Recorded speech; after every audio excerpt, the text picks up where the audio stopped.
Aloha, friends and family. Welcome back to You Are Your Own Beloved Physical Friday. This is my video on general overview of nutrition and the four-letter word diet. I don't believe in dieting. I believe in dieting. There's a time and place for it. So when I was 30, I did my first all natural bodybuilding show, and I needed to be on a special diet, right? Because I had a goal and I was competing. And so, yeah, that's when I believe diet comes into place. And,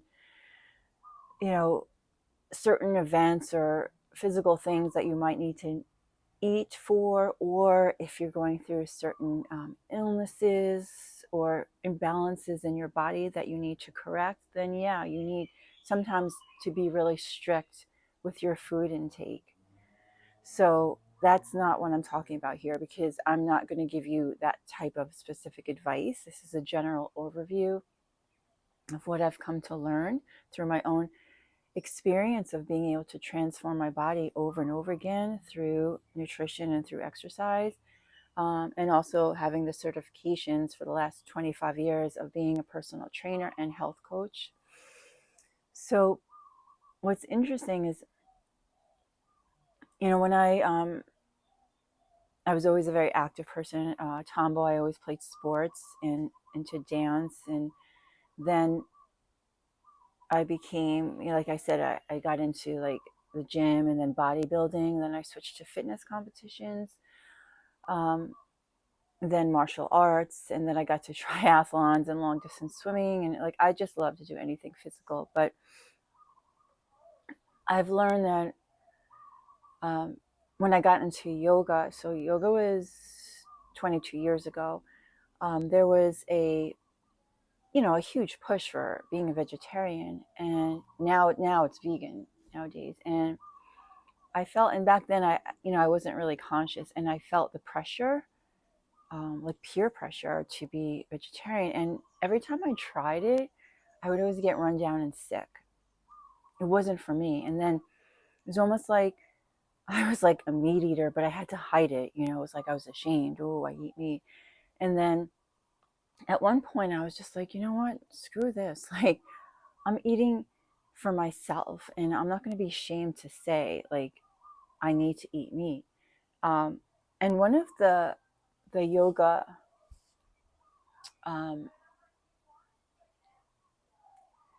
philosophy, or I don't know what you call, like, not a commandment, but like a guidance, what yogis believes is called ahimsa, and that means nonviolence. So a lot of yoga teachers say nonviolence means not eating animals, and I understand that, and I never judged anyone that was a vegetarian if they didn't want to eat animals. I understood, and sometimes it was like personal, like, and whatever. I honor everybody's beliefs and what resonates with them.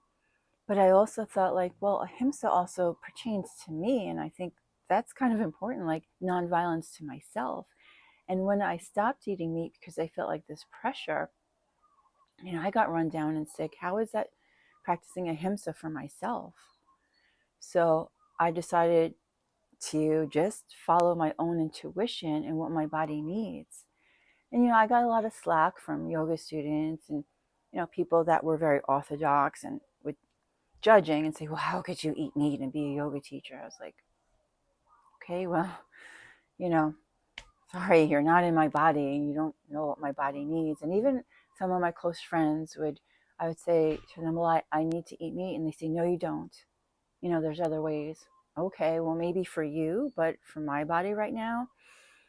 And so what I learned is just recently, like in this last year, was that every person's body has its own karma, and to eat for your body's karma. And I thought, wow, that makes so much sense.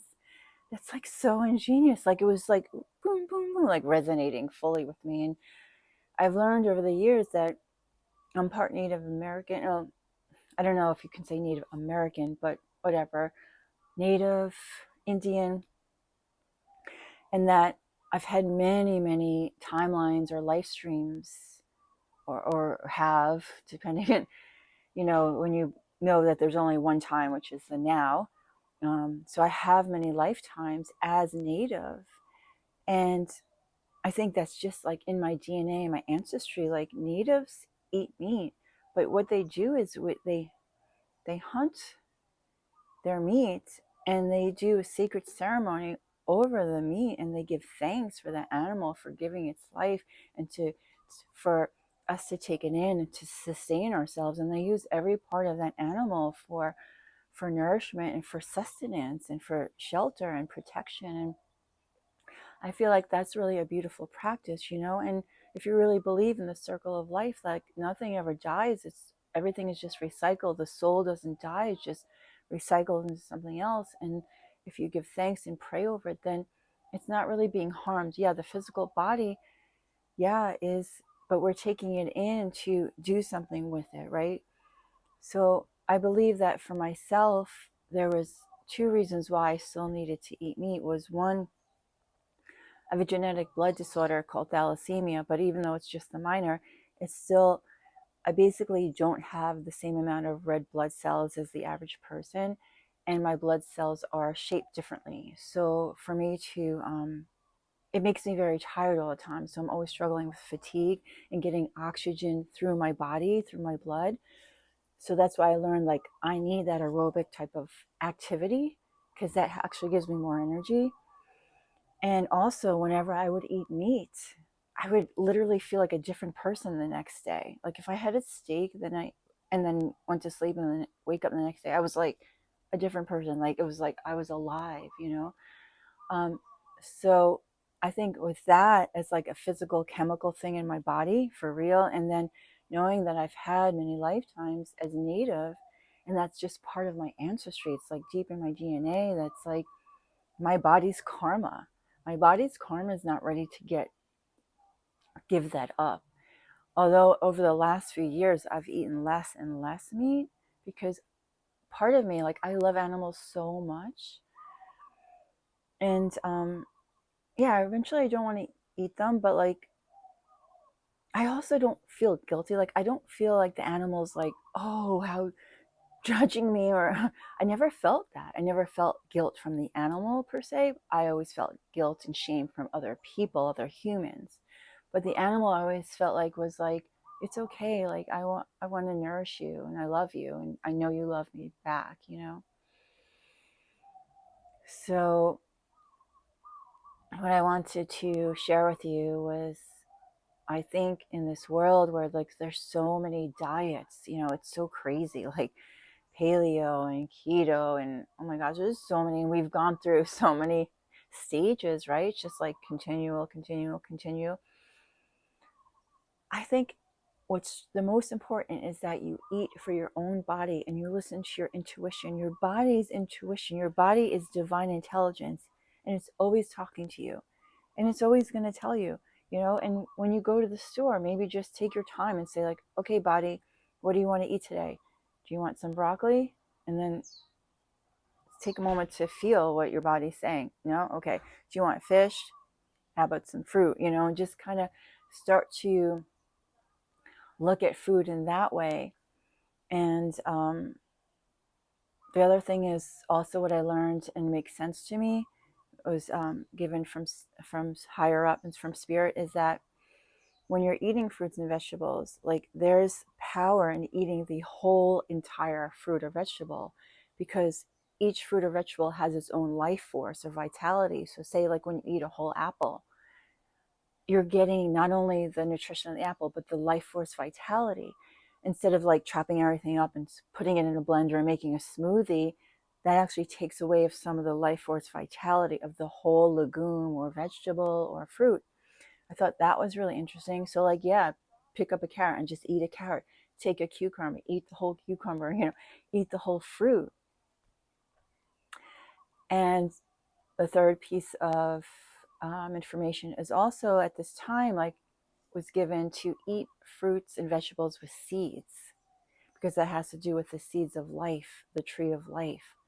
And I thought, okay, that's really interesting, because we're all changing and transforming and alchemizing into our higher being, into our light bodies, and our DNAs becoming activated in more and more strands. So eat fruits and vegetables with seeds. Okay? All right, let me just take a moment to breathe here. See if there's anything else I want to share with you.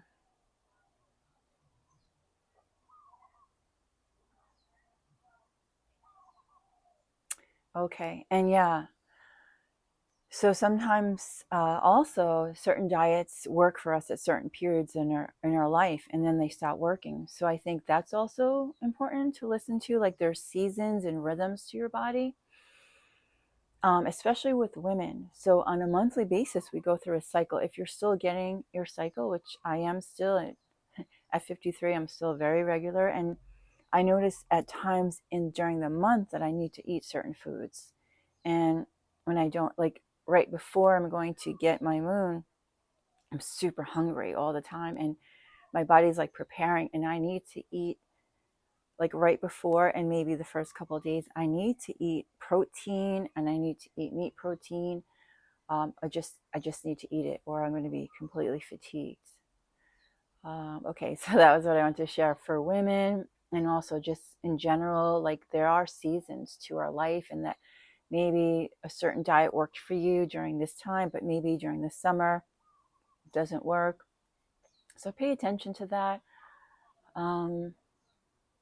Also, I know for me, what I observed and learned was when I was living in New York, was during the summer season, I needed to eat less food because I was at the beach every day, and I was getting nourishment and sustenance from the sun and from the negative ions, from the ocean, from the earth, from the land, but specifically from the sun. So I could go all day without eating. I would just eat fruit all day and then just have one meal in the evening, and I would have plenty of energy. So that's the other thing when you're thinking about your diet, like think about not just food. Like energy comes from other things. Like the sun is one of the most important ways in which you can get your energy, and that is right now we need this to be in the sun every day, whatever climate you're in, without sunscreen, without wearing sunglasses, and receive that energy through your irises, and try, to get it through your body as much as possible, and not put sunscreen on. So we get energy from the sun, from the air, from the ocean, from the water, from the land, from the earth, but particularly the sun. So I wanted to end with that. I hope this was helpful in some way, and please leave a comment or share anything, or if you have any questions that you would like some guidance on, I would be more than happy to answer them for you. Bless your soul, and I will see you soon. Aloha. The soul fire in me, I give to you. Aho. To learn more about my offerings, visit my website at igniteyoursoulfire.com. Please subscribe to my channel and comment below, my soul family. Thank you for being here on our precious planet Gaia at this time. Your light matters. You matter. You make a difference in the world by just being you. Ahuiho, until our hearts meet again. You are loved.